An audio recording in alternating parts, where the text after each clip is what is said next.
Irmãos, o entendimento do texto de hoje, ele é um desafio.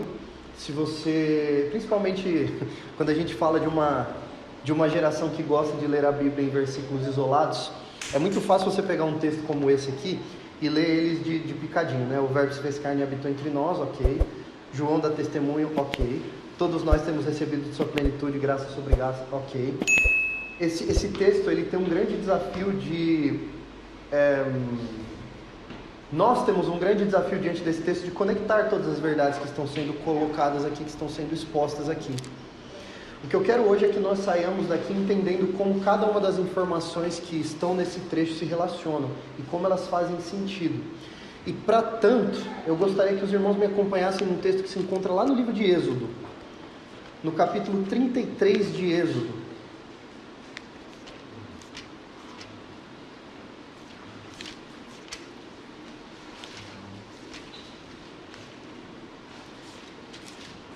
Já chegaram no 33? Amém. Então volta para o 25, enquanto não chegaram ainda.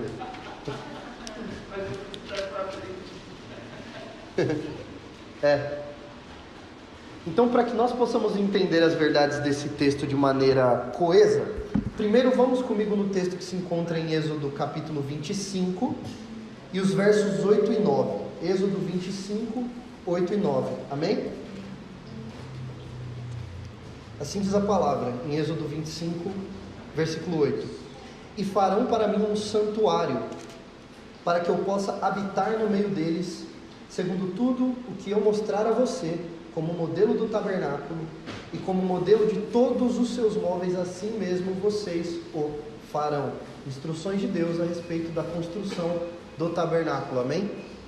Agora sim vocês podem ir lá para Êxodo capítulo 33. Um capítulo que fala não sobre o tabernáculo em si, mas sobre um local que é chamado no Antigo Testamento de tenda do encontro, onde Moisés conversava com Deus. Isso antes da construção do próprio tabernáculo.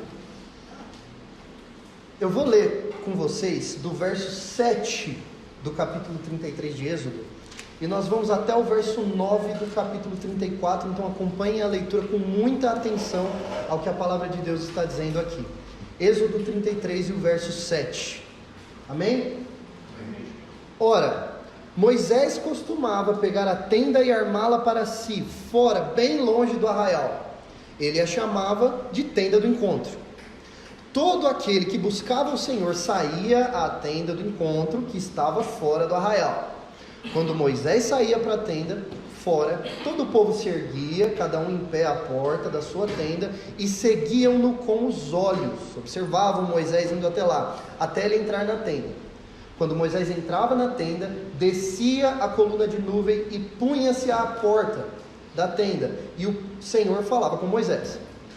Todo o povo via aquela coluna de nuvem que se detinha à porta da tenda. Todo o povo se levantava e cada um à porta da sua própria tenda adorava o Senhor. O Senhor falava com Moisés face a face, como quem fala com o seu amigo. A expressão face a face aqui é metafórica, ninguém jamais viu a Deus, tá? Depois Moisés voltava para o arraial, porém o moço, Josué, seu auxiliar, filho de Num, não se afastava da tenda. Verso 12. Moisés disse ao Senhor: Eis que me dizes para conduzir este povo, mas não me disseste quem enviarás comigo. Disseste: eu conheço você pelo nome, e agora você alcançou favor diante de mim, ou você alcançou graça aos meus olhos, dependendo da sua versão. Agora, se alcancei favor diante de ti, ou se eu realmente alcancei graça aos teus olhos, peço que me faças saber neste momento o teu caminho, para que eu te conheça e obtenha graça diante de ti, ou favor diante de ti. E lembra-te de que esta nação é o teu povo. Verso 14. Deus respondeu: a minha presença irá com você, e eu lhe darei descanso. Então Moisés disse: se a tua presença não for comigo, não nos faça sair deste lugar. Pois como se poderá saber que alcançamos graça aos teus olhos, ou favor diante de ti, eu e o teu povo? Será que não é o fato de andares conosco, de maneira que somos separados, eu e o teu povo, de todos os povos da terra? Isso não é a prova de que nós encontramos graça aos teus olhos, o fato de que o Senhor anda conosco e não com os outros, não é? Verso 17. O Senhor disse a Moisés: farei também isso que você falou, porque você alcançou graça diante de mim, ou graça diante dos meus olhos, e eu o conheço pelo nome. Então Moisés disse: peço que me mostres a tua glória. Me mostre a tua glória. 19. O Senhor respondeu: farei passar a minha bondade diante de você, e lhe proclamarei o nome do Senhor.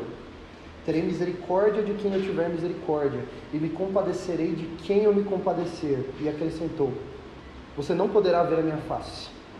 E é por isso que aquela expressão anterior, Deus falava com Moisés face a face, era metafórica, porque aqui mesmo o Senhor está dizendo: você não poderá ver a minha face, porque ninguém verá a minha face e viverá.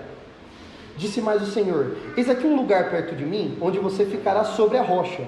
Quando a minha glória passar, eu porei você numa fenda da rocha, e o cobrirei com a mão até que eu tenha passado. Depois, quando eu tirar a mão, você me verá pelas costas, mas a minha face ninguém verá. Até aqui o que nós vemos, Deus conversando com Moisés na tenda do encontro. O que acontecia do lado de fora, quando Moisés estava lá, o povo via aquela parede, aquele bloqueio na frente da porta, e eles adoravam o Senhor, cada um da sua própria tenda. Mas Moisés, quando estava lá, conversava com o Senhor, e Moisés pede ao Senhor uma garantia de que ele não abandonaria o povo. E ele diz: Senhor, deixe-me ver a tua face. E Deus disse: ninguém pode ver a minha face e viver. Ninguém pode ver a minha glória e viver. Início do capítulo 34, verso 1. Então o Senhor disse a Moisés: corte 2 tábuas de pedra como as primeiras, e eu escreverei nelas as mesmas palavras que estavam nas primeiras tábuas que você quebrou. Lembrem-se, irmãos, Moisés havia quebrado as 2 primeiras tábuas da lei, as 2 primeiras tábuas dos 10 mandamentos, porque ele havia ficado irritado com o povo que estava adorando o bezerro de ouro. Então Deus não fez 2 novas tábuas, ele falou: mas não, agora você faz, eu só vou escrever, certo? Verso 2: prepare-se para amanhã, para que você suba pela manhã o monte Sinai, e se apresente ali diante de mim no alto do monte. Ninguém deverá subir com você, ninguém deverá aparecer em todo o monte, nem ainda ovelhas nem gado podem ser apacentados diante desse monte. Então Moisés cortou 2 tábuas de pedra, como as primeiras, e levantou-se de madrugada, subiu o monte Sinai, como o Senhor lhe havia ordenado, levando nas mãos as 2 tábuas de pedra. O Senhor desceu na nuvem, esteve ali junto de Moisés, e proclamou o nome do Senhor. O Senhor passou diante de Moisés e proclamou: o Senhor Deus, compassivo e bondoso, tardio em irar-se, e grande em misericórdia e fidelidade, que guarda a misericórdia em 1000 gerações, que perdoa a maldade, a transgressão e o pecado, ainda que não inocente o culpado, e visita a iniquidade dos pais nos filhos, e nos filhos dos filhos, até a 3ª e 4ª geração. E imediatamente Moisés curvou-se para a terra, adorou o Senhor e disse: Senhor, se agora encontrei graça aos teus olhos, ou alcancei favor diante de ti, continua no meio de nós, porque esse povo é teimoso. Perdoa a nossa iniquidade e o nosso pecado, e toma-nos por tua herança. Amém? Podem voltar lá para o texto de João. Esses 2 trechos que nós lemos, se você contar, dividir o 34 e o 33, né, nós lemos 3. O de Êxodo 25 fala sobre uma instrução que Deus deu ao povo, para que o povo construísse um tabernáculo, que por sua vez seria o local onde o povo teria um relacionamento com o Senhor, onde o povo falaria com o Senhor, onde o povo levaria sacrifícios de louvor e de gratidão ao Senhor.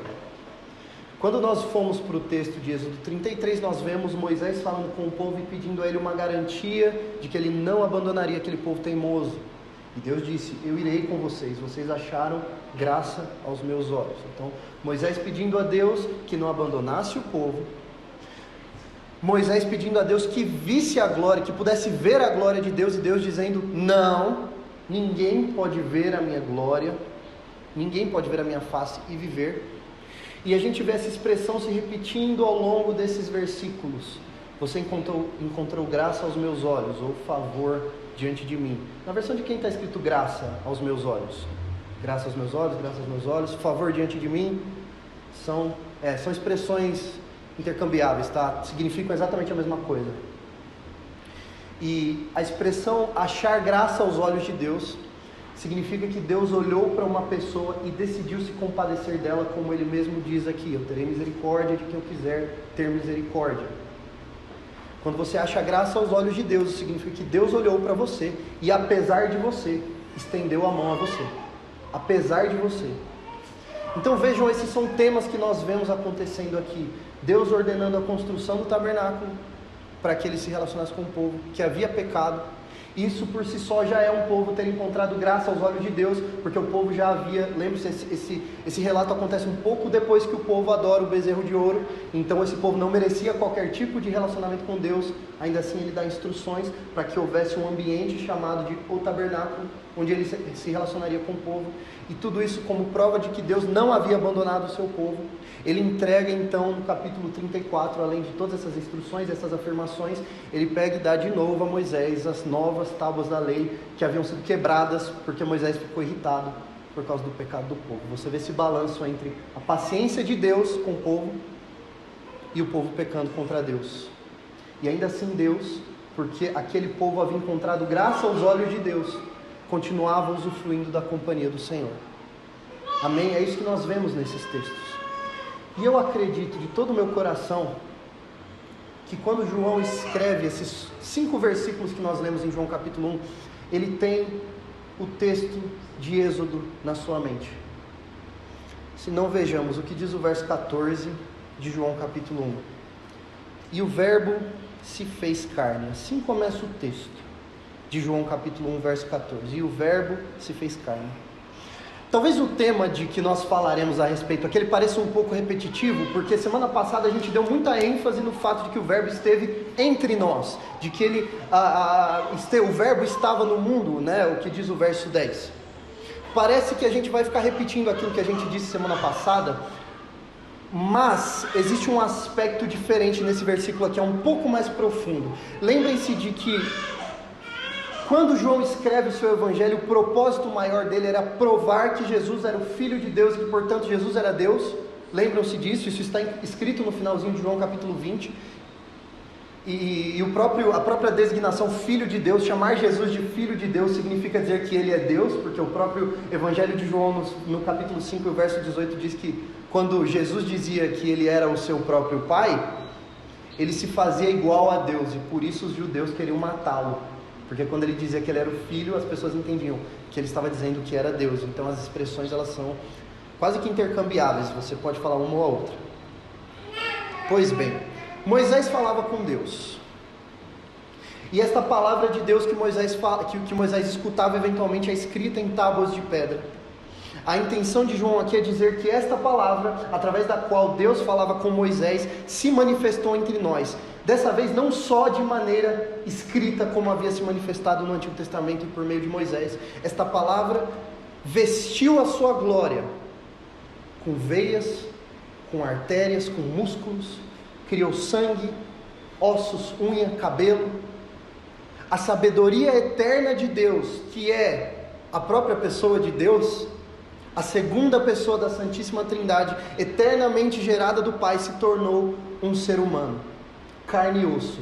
É mais profundo do que o que está escrito no versículo 10, que diz que o verbo estava no mundo. Agora ele está dizendo como é que o verbo esteve no mundo. Ele esteve no mundo em carne. Ele esteve no mundo vestido de carne e osso. Este é o grande mistério da encarnação. Como é que pode a gente dizer que a sabedoria de Deus, o poder de Deus, esta sabedoria e esse poder de Deus que emana de Deus é uma pessoa que é o próprio Deus, e se vestiu de carne e esteve aqui no nosso meio como ser humano? É o grande mistério da encarnação. A palavra estava no mundo que não a conheceu, e como essa palavra esteve no mundo em carne. Isso mostra o processo de Deus se relacionando de maneira cada vez mais pessoal com o seu povo, cada vez mais pessoal, cada vez mais próxima, cada vez mais íntima. Mas aí o verso continua dizendo assim, que o verbo ele se fez carne e habitou entre nós. Nós aprendemos aqui hoje na escola dominical, e nós aprendemos também ao longo das nossas leituras bíblicas, que o livro de Êxodo trata de 3 temas principais: o próprio Êxodo, a saída do povo do Egito, a entrega da lei e a construção do tabernáculo, correto? Moisés perguntou a Deus, no texto de Êxodo que nós lemos: Senhor, se eu alcancei graça diante dos teus olhos, se eu encontrei favor diante de ti, Senhor, continue no meio de nós. Não foi isso que Moisés pediu a Deus? Se o Senhor está no meio de nós, isso é a prova que o Senhor não nos abandonou, porque esse povo é teimoso. E aí o texto segue, o texto de Êxodo 33 para frente se segue com Deus dando a Moisés instruções sobre como construir um tabernáculo, justamente para que Deus continuasse se relacionando com o povo. Isto era o tabernáculo, Deus no meio do povo, um local onde o povo poderia ir e entregar seus sacrifícios de louvor e adorar a Deus e se relacionar com Deus. Todas as suas sessões, todos os seus utensílios, os móveis e até as roupas daqueles que serviriam ali no tabernáculo foram detalhadamente estabelecidas por Deus. Ali é o lugar em que a glória de Deus se manifestaria e o único local no qual o povo poderia se relacionar com Deus. E ao final do livro de Êxodo, lá no capítulo 40 e o verso 34, nós lemos que a nuvem cobriu a tenda do encontro. Silêncio, por favor, pessoal. A nuvem cobriu a tenda do encontro e a glória do Senhor, que o Senhor não havia deixado Moisés ver, encheu o tabernáculo. O tabernáculo representava o local em que o povo adoraria a Deus e ofereceria louvor a Deus pelas coisas que Deus fazia e pelas coisas que Deus faria. Naquele tabernáculo a glória de Deus se manifestava. E quando nós lemos o verso 14 de João capítulo 1, que o verbo habitou entre nós, esta tradução ela é bem dinâmica. A palavra usada para habitou aqui significa de maneira literal: o verbo se fez carne e montou o seu tabernáculo entre nós. O verbo se fez carne, ou melhor dizendo, e tabernaculou entre nós.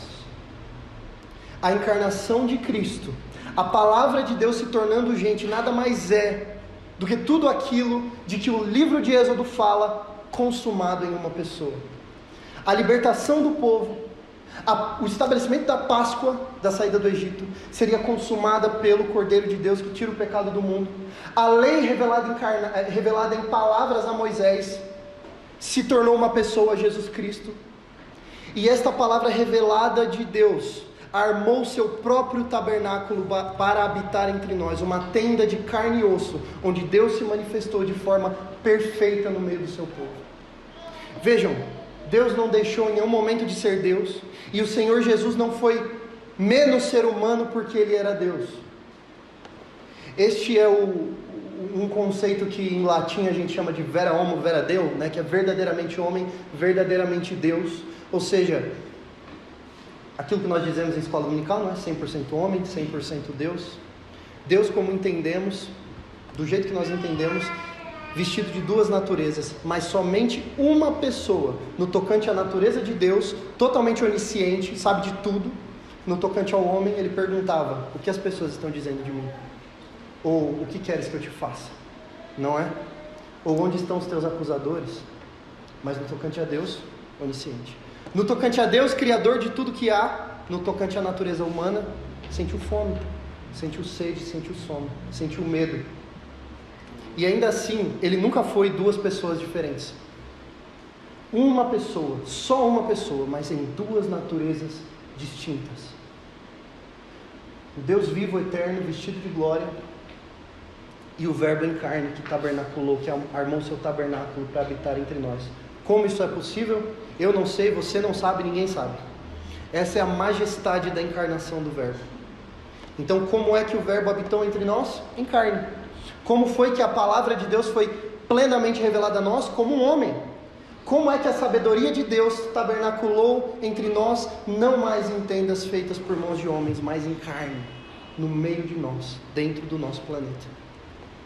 E o texto segue dizendo: cheio de graça e de verdade. Cheio de graça e de verdade. Lembrem-se que na primeira pregação sobre o Evangelho de João, nós definimos como João usa a palavra verdade ao longo do livro. Lembrem-se que nem sempre verdade no Evangelho de João significa verdade oposto de mentira, verdade oposto de falso, mas verdade no sentido de autêntico, completo, revelação final. Tanto que Jesus diz que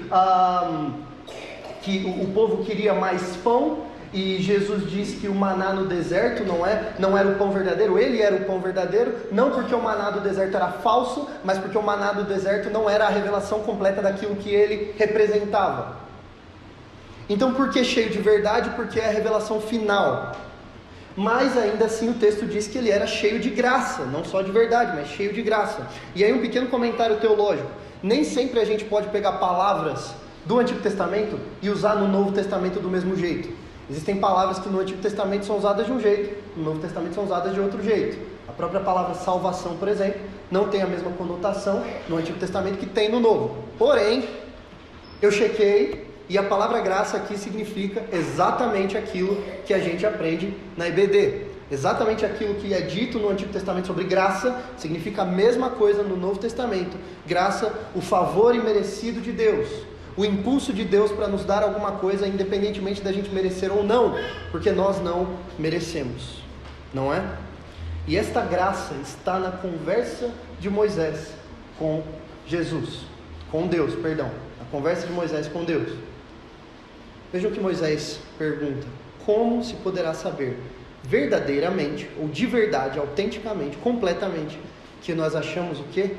Graça aos teus olhos. Como? Como é que a gente vai saber que nós realmente encontramos graça aos teus olhos, eu e o teu povo?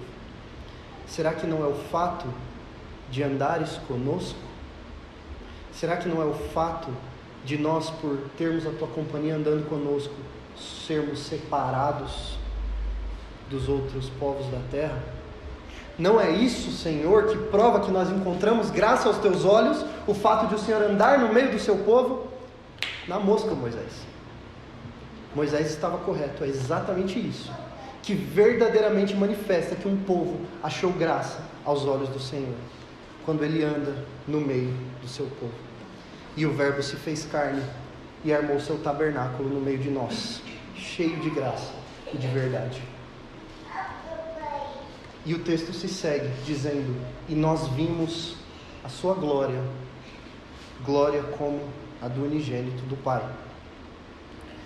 Existe uma discussão longa teológica se João, o autor aqui do Evangelho de João, o apóstolo, está falando sobre uma experiência pessoal específica ou sobre uma experiência geral. Vimos a sua glória, todos nós, não é? Eu digo isso porque, se vocês se lembrarem bem, no capítulo 17 do Evangelho de Mateus, nós lemos o relato da transfiguração de Jesus, ocasião em que Jesus assume a forma divina num monte na frente de 3 dos seus discípulos. João era um deles, e isso pode muito bem ser uma referência ao que João viveu ali. Nós vimos, estava eu ali, Pedro e Tiago, e nós vimos a glória dele. E Deus, ele falou: este é o meu filho amado, ouçam-no. Nós vimos a glória dele, como a glória do unigênito do Pai. Foi o Pai que falou. Isso pode muito bem ser uma referência a essa experiência pessoal de João. Mas a maneira como João relata suas experiências pessoais parece aplicar essa verdade ao todo, né? E isso pode ser falado de uma maneira mais geral, da experiência geral das pessoas que viram a encarnação do Verbo. Afinal, Felipe chega para Jesus e diz: Senhor, mostra-nos o Pai. O que é que Jesus diz para Felipe? Felipe, você já está há tanto tempo comigo e continua pedindo: mostra-nos o Pai. Quem vê a mim, vê ao Pai. Nós vimos a sua glória, como a glória do unigênito do Pai. Agora, Moisés pediu para ver essa glória. Ele pediu para ver a glória de Deus, e Deus disse: não, porque ninguém pode ver a minha glória e viver. Então o único momento em que a glória de Deus foi vista, sem fulminar a audiência, sem fulminar os pecadores que estavam ao seu redor, foi quando esta glória foi velada em carne humana e habitou entre nós, cheio de graça e de verdade.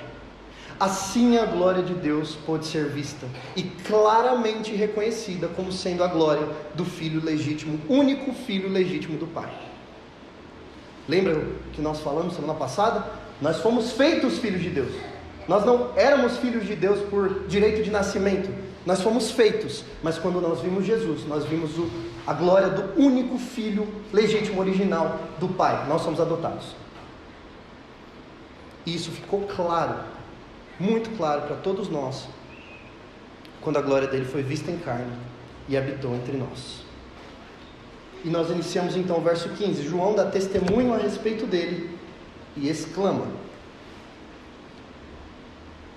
Olha só, esse versículo às vezes parece que, eu não sei, quantos aqui já leram o Evangelho de João algumas vezes? Ok. Vocês já passaram por esse texto e acharam que esse versículo estava meio jogado aqui? Tipo, do nada João aí volta para o verbo, não é? Mas não, lembre-se, ele não está jogado aqui, porque lembre-se que os primeiros 18 versículos do Evangelho de João são a introdução, e os dois personagens principais desse trecho são o próprio Jesus e João Batista, não é?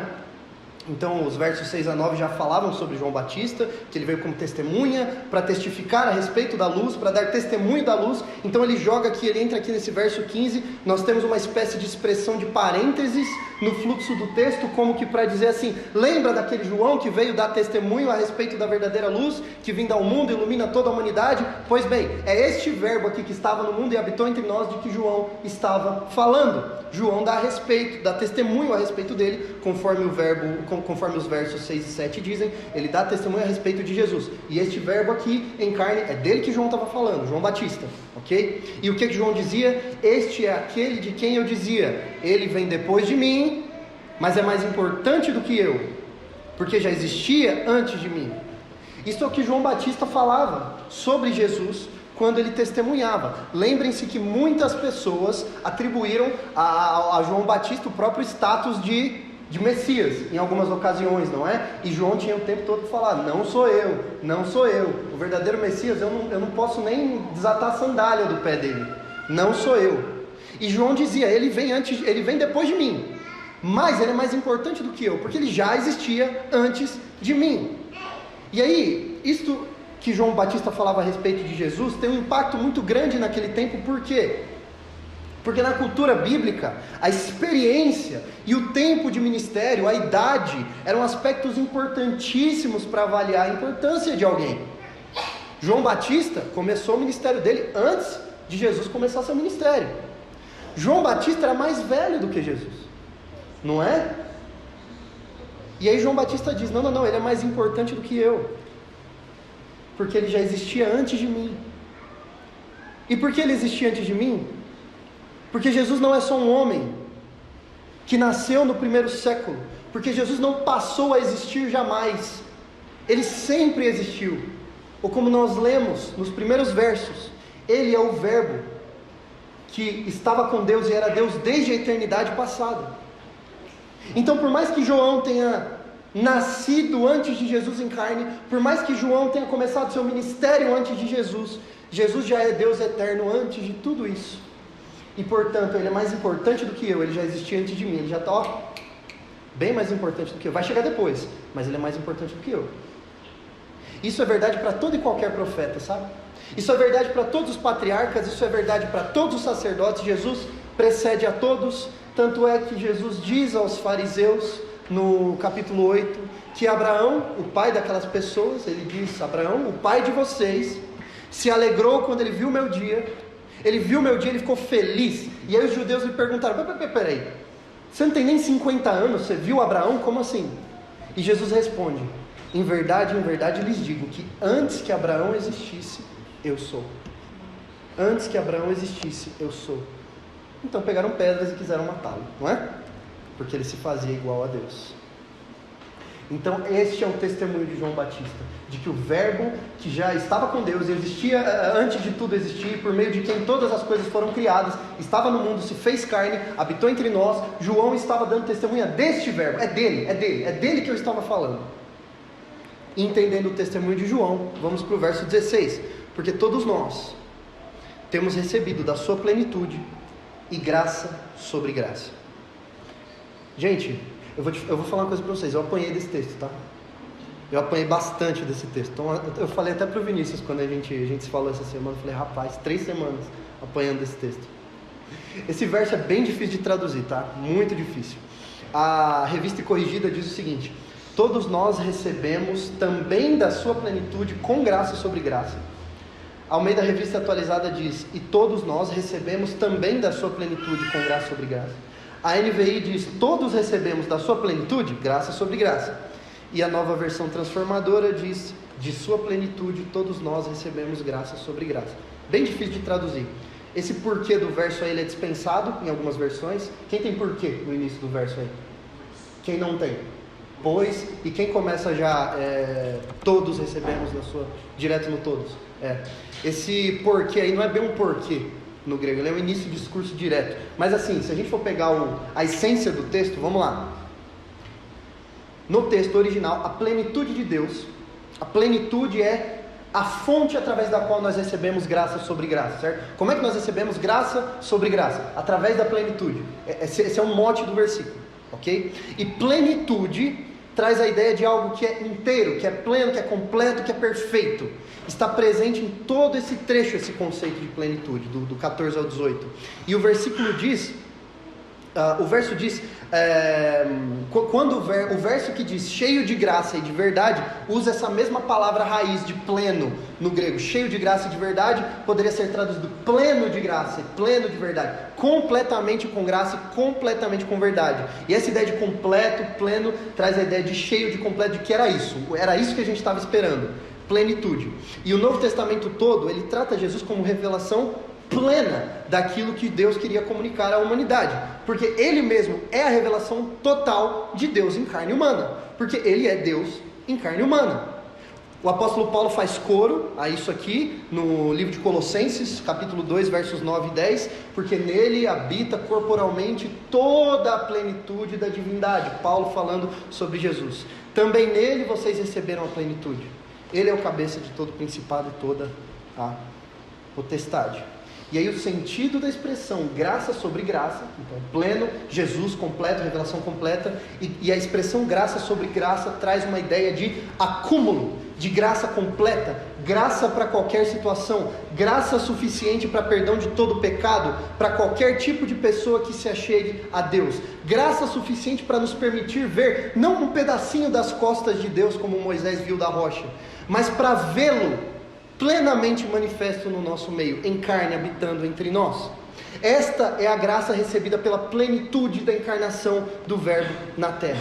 Esta graça foi manifesta, a promessa desta graça foi manifesta desde o primeiro pecado no Éden, quando Deus disse que mandaria da semente da mulher alguém que pisaria na cabeça Ele mandaria da semente da mulher alguém que pisaria na cabeça da serpente. Quando Deus promete isso, Ele começa a prometer a encarnação do Verbo. E esta promessa, esta aliança que Deus faz com o povo, foi administrada de diversas maneiras, em diferentes versões, ao longo da história. Existe a aliança com Noé, de não mais destruir o mundo com água. Existe a aliança com Abraão, a aliança de uma terra para o povo e de uma descendência através da qual todas as nações da terra seriam abençoadas. Existe uma aliança com Moisés, em que Deus revela a sua moralidade, o seu desejo para o comportamento humano. E aí a história vai sendo costurada, um pouquinho mais, um pouquinho mais, um pouquinho mais. E aí o autor de Hebreus vai nos dizer no primeiro verso: no passado o Senhor falou conosco, com os pais, não é? De diversas maneiras, de muitas formas diferentes, mas nos últimos dias Ele fala conosco através do Filho, que é a revelação completa. Ainda bem, porque se tivesse parado na lei de Moisés, a revelação, não faça senão você vai para o inferno, a gente estaria tudo no inferno, estaríamos todos no inferno. Mas mesmo assim, todos os aspectos dessa aliança eram necessários. Lembra da pergunta que nós fizemos aqui na Escola Bíblica Dominical? Você chega para uma pessoa, Jesus quer te salvar, e aí a pessoa, salvar do quê? Para isso existe a lei. Salvar de tudo isso que você faz que não se conforma aos meus mandamentos. Você precisa de salvação para isso. Mas logo após vem do Senhor a graça. Ou nas palavras do verso 17, porque a lei foi dada por meio de Moisés, a graça e a verdade vieram por meio de Jesus Cristo. É o que a gente está falando aqui. Percebam, o texto não diz que Moisés deu a lei.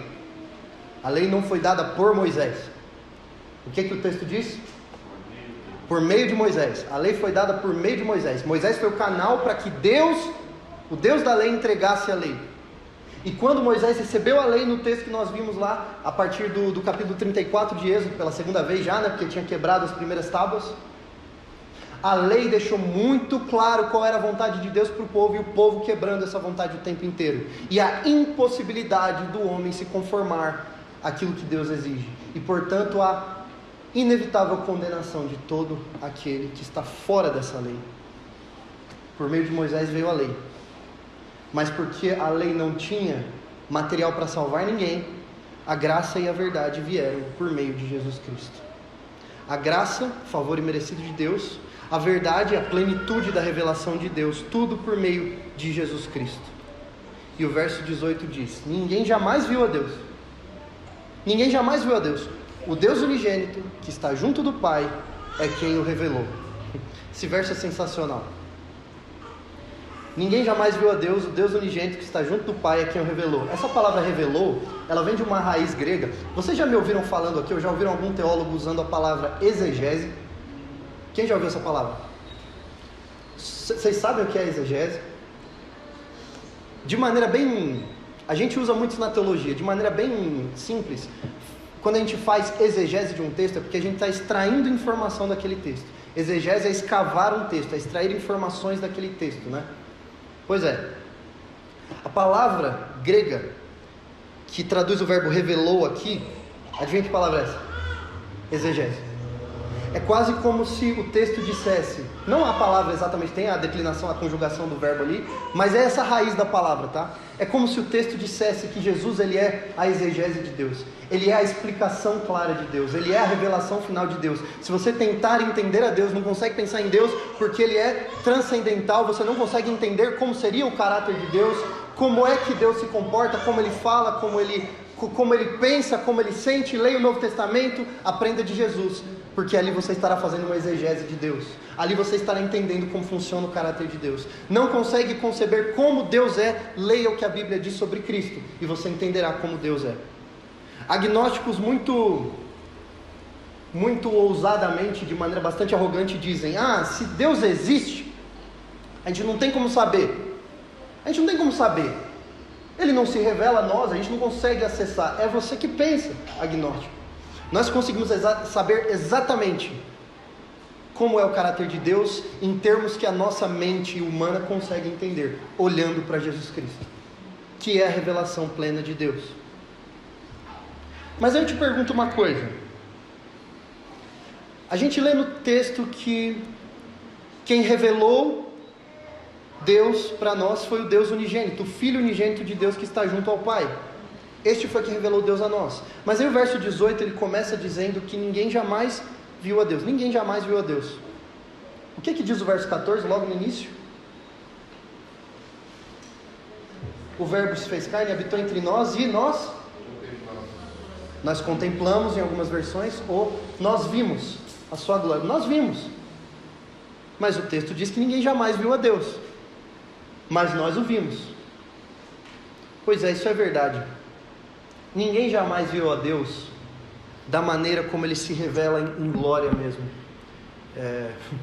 Outro dia eu vi um vídeo bizarríssimo de uma igreja que colocou um monte de confete dentro do sistema de ventilação, e eles ligaram o sistema de ventilação, começou a cair confete na igreja inteira, né? E aí eles falaram assim: é a glória de Deus, irmão, se manifestando aqui no meio. Se aquilo fosse a glória de Deus, estava todo mundo morto naquela igreja. Ninguém pode ver a Deus e viver. Os anjos que estão ao redor de Deus, eles têm um par de asas extras para cobrir os olhos, para não olhar para Deus. Mas como é que nós podemos contemplar a Deus de maneira que nós não fomos mortos pela glória de Deus?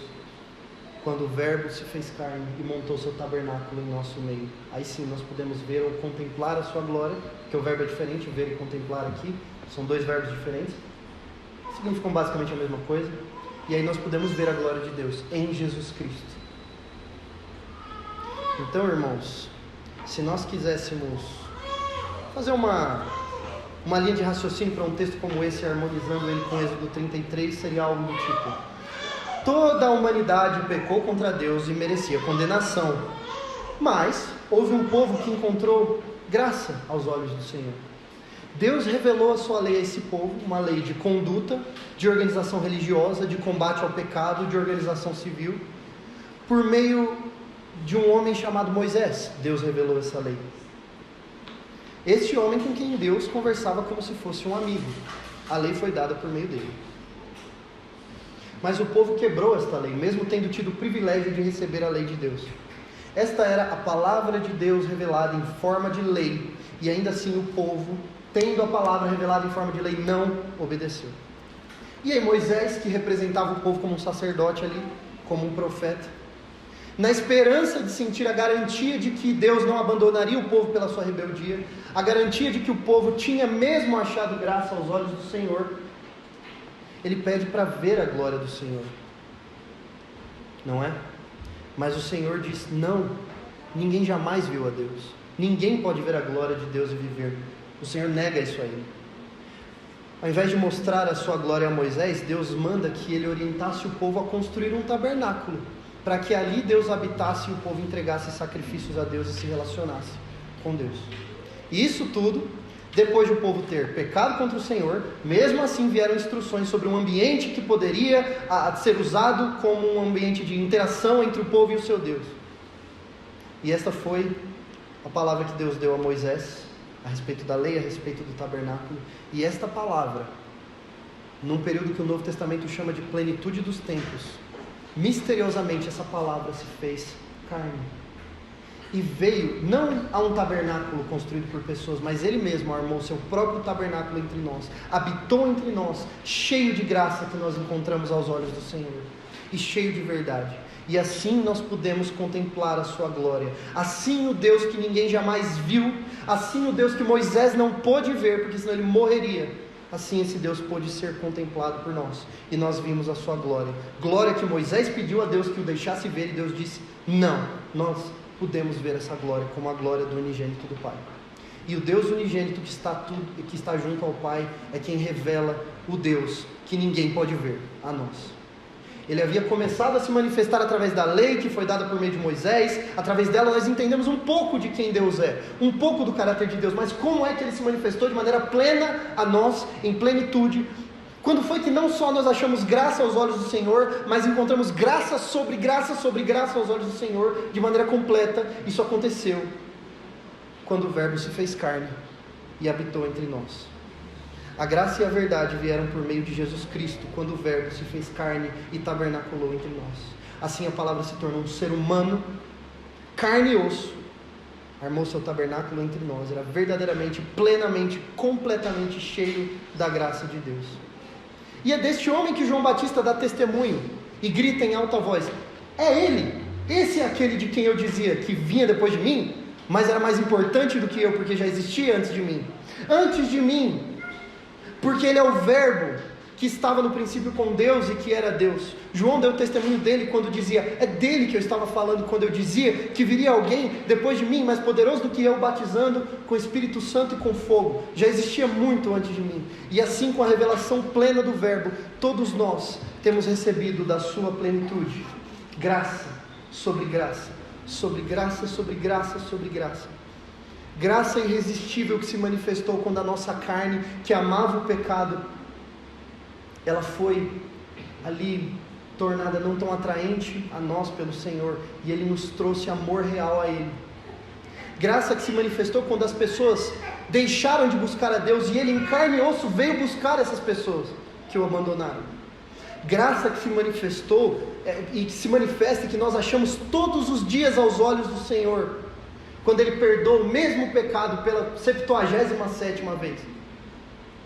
Graça de Deus que se manifestou Salvador a todos os homens.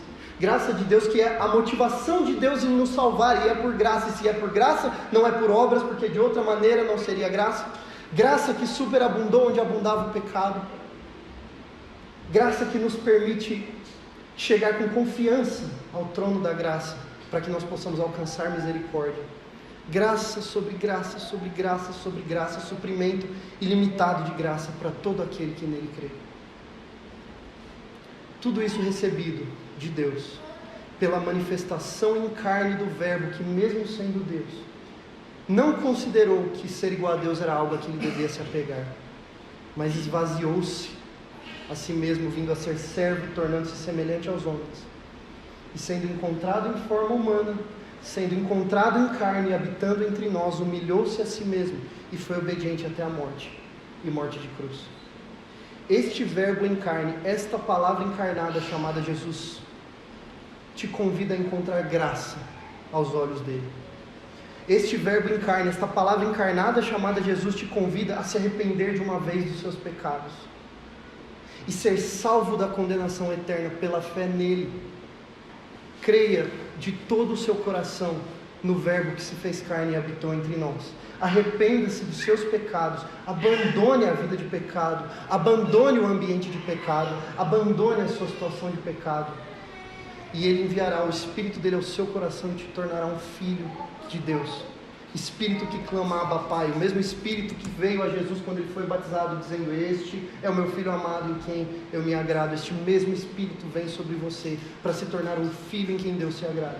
Mas tudo isso somente se você crer que o Verbo se fez carne e habitou entre nós, e é somente através dele que nós podemos receber graça sobre graça, sobre graça, sobre graça, suprimento ilimitado de graça para perdoar todos os pecados cometidos, que estão sendo cometidos agora e que serão cometidos até o final da sua vida.